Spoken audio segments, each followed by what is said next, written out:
Egg roll খেতে ইচ্ছে হলে বাড়িতে বানানোর ঝামেলার জন্য আমরা বেশিরভাগ সময় দোকান থেকে কিনে এনে খাই। কীভাবে মাখা বেলার ঝামেলা ছাড়াই চটজলদি মানে অল্প সময়ের মধ্যে দোকানের মতো এগরোল বাড়িতে বানাতে পারবেন সেটাই আজকের ভিডিওতে বানিয়ে দেখাবো। নমস্কার, মিঠু রান্নাবান্নে সবাইকে স্বাগত।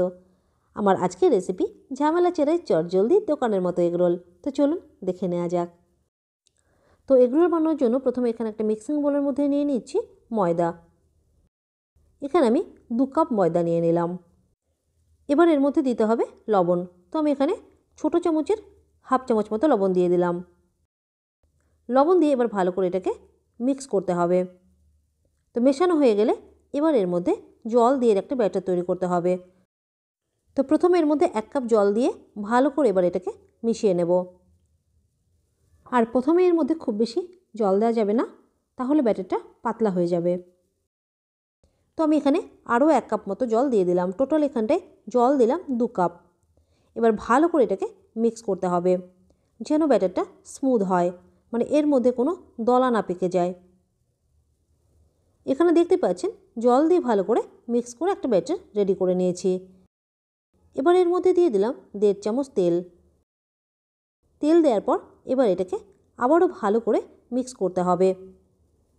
তেল দেওয়ার পর এখানে 2 থেকে 3 মিনিট মতো ভালো করে এটাকে হ্যান্ড উইক্স দিয়ে মিক্স করে নিয়েছি।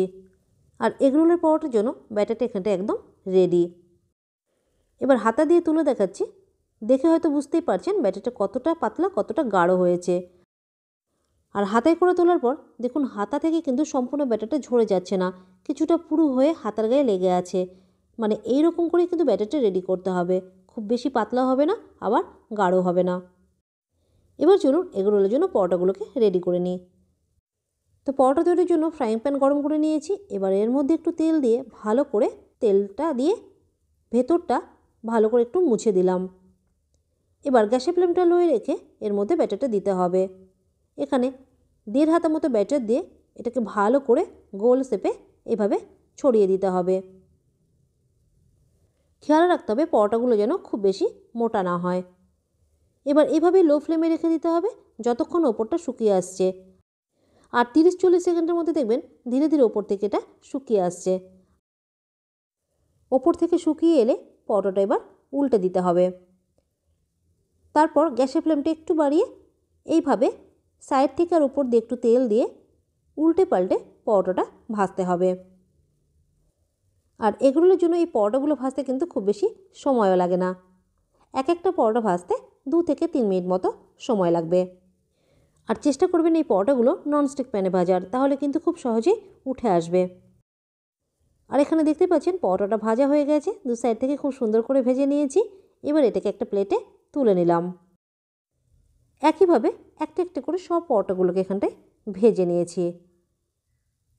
তো এখানে সব পরোটাগুলো ভাজা হয়ে গেছে। এবার ডিমটা রেডি করে নেব। তো এখানে একটা পাত্র নিয়েছি, এর মধ্যে ডিমগুলো ফাটিয়ে নিচ্ছি। ডবল ডিমের এগরোল খেতে কিন্তু খুব বেশি ভালো লাগে। তো এখানে আমি 2টো ডিম ফাটিয়ে নিচ্ছি। আপনারা একটা ডিম দিয়েও এগরোলগুলো তৈরি করে নিতে পারবেন।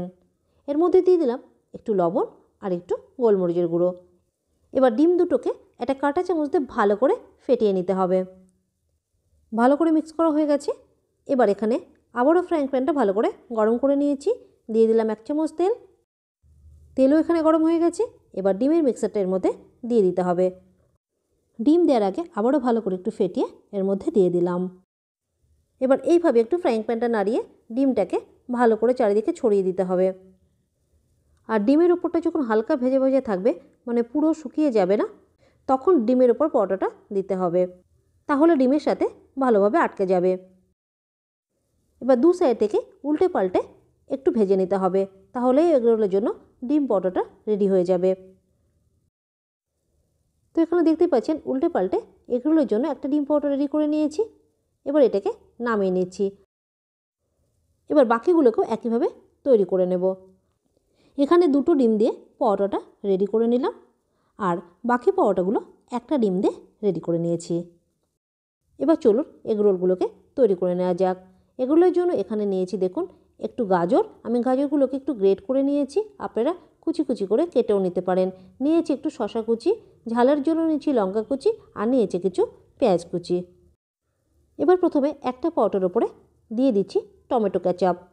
প্রথমে একটু টমেটো কেচাপ ভালোভাবে এই পরোটাটার উপর দিয়ে লাগিয়ে এবার দিয়ে দিলাম এর মধ্যে পেঁয়াজ কুচি, দিয়ে দিচ্ছি একটু শসা কুচি, সাথে একটু গাজর কুচি।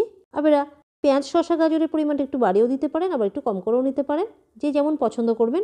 সাথে ঝালের জন্য দিয়ে দিচ্ছি লঙ্কা কুচি, ঝাল না খেলে লঙ্কাটা এখানে দেবেন না।